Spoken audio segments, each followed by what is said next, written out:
Picking up where we left off, the fifth section of the IEP is students' participation in the administration of state or district-wide assessments of student achievement. So if Tommy needs individual accommodations to participate in these assessments, the IEP must include a statement detailing all such accommodations. The IEP does not determine if your child will take an assessment, but rather how.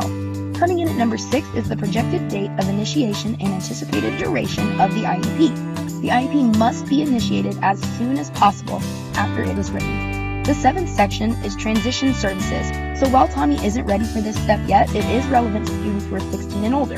The purpose of including transition services in the IEP is to infuse a longer range perspective into the IEP process.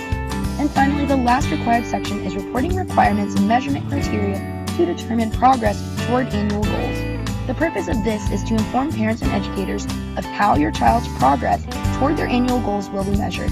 However, there are also 5 special considerations to also be included in a special considerations section. If your child has behavioral problems, a behavior intervention plan must be in place.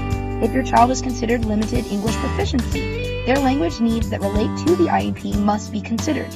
If your child is blind or visually impaired, the IEP must provide for instruction in Braille and the use of Braille unless otherwise not appropriate. If your child is deaf or hearing impaired, the IEP must consider your child's language and communication needs. If your child requires assistive technology devices and services, the IEP must provide for it. Whew! There sure is a lot to know about the IEP process, and it can be daunting.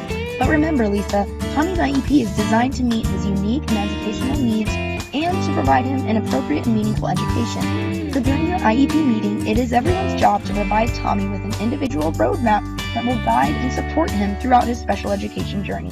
Thanks for watching! Created using Powtoon.